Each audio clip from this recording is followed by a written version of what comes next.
Good morning, Year 4. For today's maths problems, we're going to be looking at mental multiplication. So this will be using all those skills that you've been using this week of your times table facts, but we're going to be doing this mentally because we've got some bigger numbers to multiply now. But I'm going to show you a really simple way that we can do that.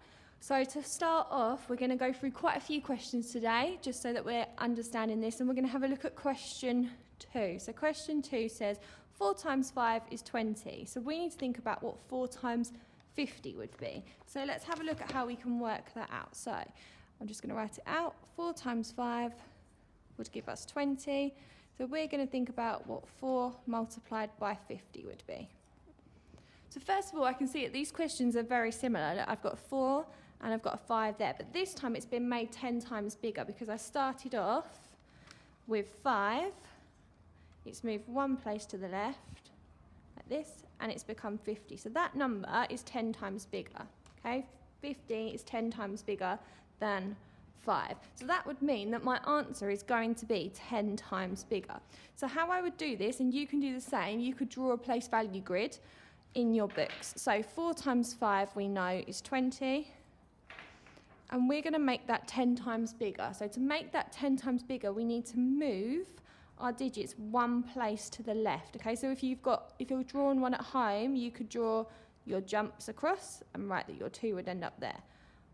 I've got this to help me. So all I have to do is move this across one place to the left. So notice now how my 2 has ended up in the hundreds column, my 0 in the tens. I need to put in my place value holder. So 4 times 50 would give me 200.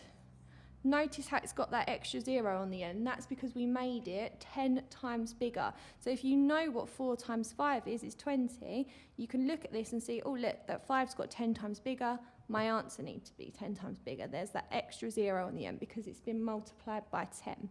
Okay, we're also going to have a look at question 12 on set A, which asks us to do 5 multiplied by 24.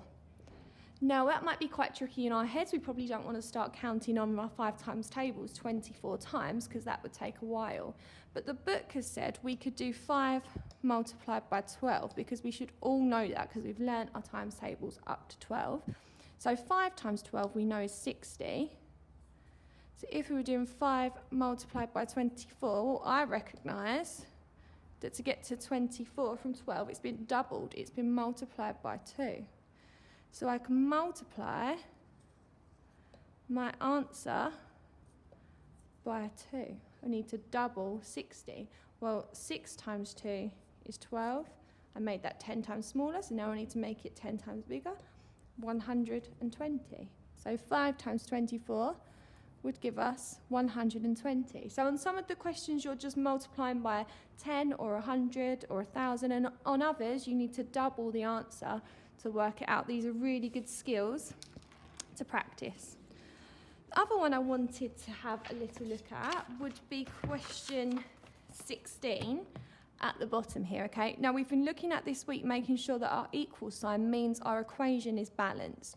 So this tells us that 8 times 6 is 48. We should know that because we've been practicing our 6 times tables. So now we need to look at what 8 times 60 would be 48 multiplied by something, remembering that it's balanced. So let's think about that. 8 times 6 is 48.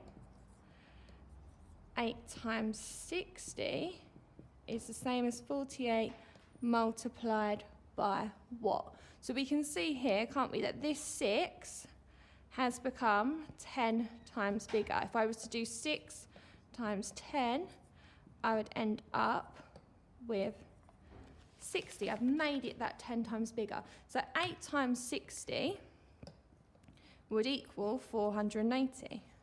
Remember, I need this side to be balanced as well. So I need this side to be 480. So if I had done 48 multiplied by 10, I would end up with 480. And you can see that here because you can see how the number has been made 10 times bigger. There's a couple of those questions today. Just give those questions a go and see how you get on with those ones. Okay, I'm going through this quite quickly, but now we're going to have a look at set B. So there are your questions on set A.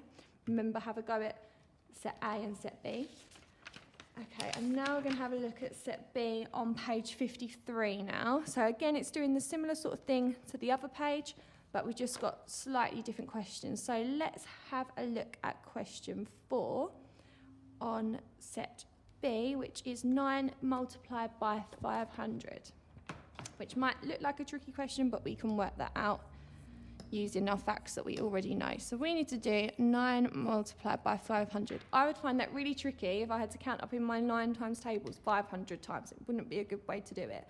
So I'm going to look at this question and think, well, I know what 9 multiplied by 5 is.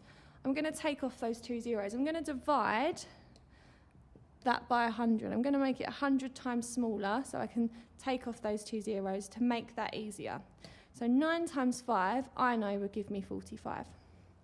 But I divided by 100 to work out that answer. So because I've done that, I now need to put that back on. So I'm going to do 45 multiplied by 100. Let me use my place value grid to show you that. So just rub those off. We've got 45, and I'm going to multiply by 100. So I'm going to move 2 places to the left now. So that would be 1, that would be 2. So I've now got 4,500. 4,500. Notice how it's become 100 times bigger here because we took off that 100. We divided by 100 to start with. I wonder if you're noticing that pattern of what's happening. Okay, let's look at one last one to help you with today's maths. Let's look at question 11, which would be 800 multiplied by 3.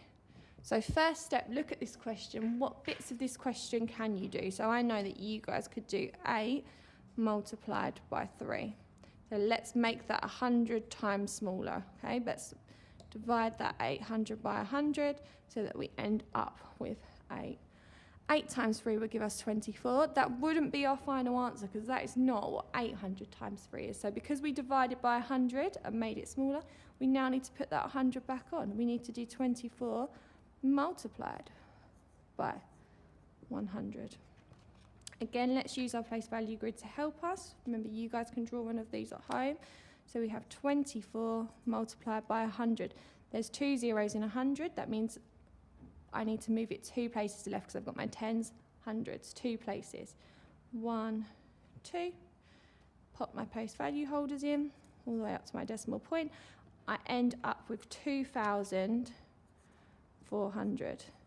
Notice how when we multiplied by 100, we ended up making it 100 times bigger. Okay, have a go at those questions for us today. Remember, we'd like you to look at set A and set B, complete how much you can in that hour. Just wanted to say as well, well done for watching these videos because I know they're really helping you solve your maths answers, so that's really good. Well done. Hope you get on okay today. Any questions, please email us.